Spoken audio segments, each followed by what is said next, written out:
എല്ലാവർക്കും പുതിയൊരു വീഡിയോയിലേക്ക് സ്വാഗതം. ഇന്ന് ഞാൻ മുട്ടക്കറിയാണ് ഉണ്ടാക്കുന്നത്. 3 മുട്ട പുഴുങ്ങിയെടുത്തിട്ടുണ്ട്. അതിലേക്ക് ചേർക്കാനായിട്ട് ഞാൻ 3 സവാള കനം കുറച്ച് അരിഞ്ഞെടുത്തിട്ടുണ്ട്. പിന്നെ 2 തക്കാളി അരിഞ്ഞെടുത്തിട്ടുണ്ട്. കുറച്ച് അണ്ടിപ്പരിപ്പ് വെള്ളത്തിലിട്ട് കുതിർത്തതിന് ശേഷം എടുത്തിട്ടുണ്ട്. 4-5 പച്ചമുളക് എടുത്തിട്ടുണ്ട്. പിന്നെ കുറച്ച് ഇഞ്ചി വെളുത്തുള്ളി ചതച്ചെടുത്തിട്ടുണ്ട്. അപ്പോൾ ആദ്യം തന്നെ ഒരു പാത്രം വെച്ച് അതിലേക്ക് അല്പം വെളിച്ചെണ്ണ ഒഴിച്ച് കൊടുത്തിട്ടുണ്ട്. എണ്ണ ചൂടായതിന് ശേഷം അതിലേക്ക് ഞാൻ ഒരു ചെറിയ സ്പൂണിന് 1 സ്പൂൺ കുരുമുളകും കുറച്ച് സവാളയും കൂടി അതിലേക്ക് ഇട്ട് കൊടുത്തിട്ടുണ്ട്. ഇനി ഇതിലേക്ക് പച്ചമുളക് ചേർത്ത് കൊടുക്കാം. കൂടെ തന്നെ ഒരു 1/4 ടീസ്പൂണ് വലിയ ജീരകവും കൂടി ചേർത്ത് കൊടുക്കുന്നുണ്ട്.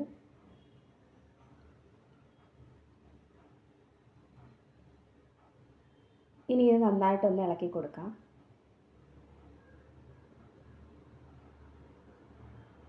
ഇനി ഇതിലേക്ക് ഞാൻ കുതിർത്ത അണ്ടിപ്പരിപ്പ് കൂടി ചേർത്ത് കൊടുക്കുന്നുണ്ട്.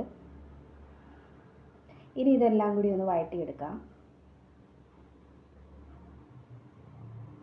ഒരുപാടങ്ങ് ബ്രൗൺ കളറൊന്നും ആവണ്ട, എന്നാലും കുറച്ച് ഒന്ന് വഴറ്റിയെടുക്കണം.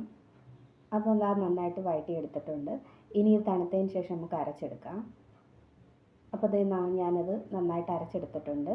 ഇനി ചട്ടി വെച്ച് അതിലേക്ക് വെളിച്ചെണ്ണ ഒഴിച്ച് കൊടുക്കാം. ചൂടായ എണ്ണയിലേക്ക് കടുക് ഇട്ട് കൊടുത്തിട്ടുണ്ട്. അപ്പോൾ കടുകൊക്കെ പൊട്ടിയതിന് ശേഷം അതിലേക്ക് സവാള ചേർത്ത് കൊടുക്കുകയാണ്. കൂടെ തന്നെ ഉപ്പിട്ട് കൊടുക്കുന്നുണ്ട്. ഇനി അതിലേക്ക് ഒരു അല്പം കറിവേപ്പില കൂടി ചേർത്ത് കൊടുക്കുന്നുണ്ട്. ഇനി ഉള്ളി ഒന്ന് വഴറ്റിയെടുക്കാം.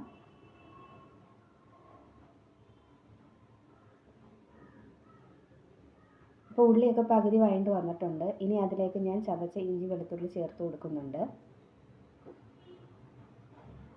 ഇനി നമുക്കിത് നന്നായിട്ടൊന്ന് വഴറ്റിയെടുക്കാം. ഇഞ്ചി വെളുത്തുള്ളിയുടെ പച്ചമണമൊക്കെ നന്നായി പോയതിന് ശേഷം മാത്രം നമ്മളിതിലേക്ക് അരപ്പ് ചേർത്ത് കൊടുക്കാൻ പാടുള്ളൂ. അപ്പോൾ ഇത് നന്നായിട്ടൊന്ന് വഴറ്റിയെടുക്കാം. അപ്പോൾ നമ്മുടെ ഉള്ളിയൊക്കെ നന്നായിട്ട് വഴണ്ട് വന്നിട്ടുണ്ട്. അതിലേക്ക് ഞാൻ 1/2 ടീസ്പൂണ് ഗരം മസാലയും 1/4 ടീസ്പൂൺ ഉലുവാപ്പൊടി, ഒരു 1.5 സ്പൂണ് മല്ലിപ്പൊടിയും കൂടി ചേർത്ത് കൊടുത്തിട്ടുണ്ട്. ഇനി ഇത് നന്നായിട്ടൊന്ന് വഴറ്റിയെടുക്കാം.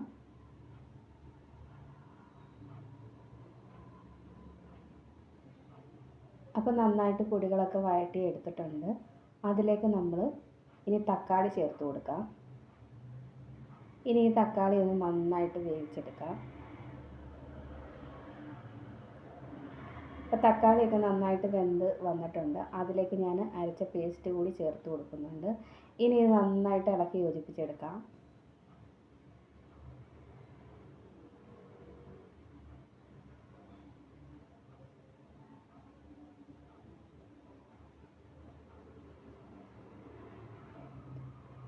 അപ്പോൾ നന്നായിട്ട് ഇളക്കി യോജിപ്പിച്ചെടുത്തിട്ടുണ്ട്.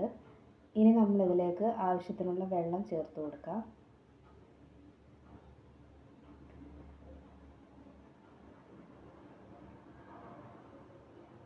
അപ്പോൾ നമ്മുടെ ഗ്രേവിക്ക് അനുസരിച്ചുള്ള വെള്ളം നമ്മൾ ചേർത്ത് കൊടുക്കുന്നുണ്ട്. ഇനി ഇത് നന്നായിട്ട് ഇളക്കി യോജിപ്പിച്ചിട്ടുണ്ട്. ഈ സമയത്ത് നമ്മൾ ഉപ്പ് കറക്റ്റൊക്കെ ആണോ എന്ന് നോക്കിയതിന് ശേഷം കുറച്ചുകൂടി ഉപ്പ് ഇട്ട് കൊടുത്തിട്ടുണ്ട്.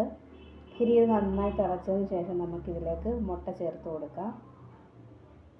അപ്പോൾ നന്നായിട്ട് തിളച്ചിട്ടുണ്ട്. ഞാനതിലേക്ക് മുട്ട ഇട്ട് കൊടുത്തിട്ടുണ്ട്.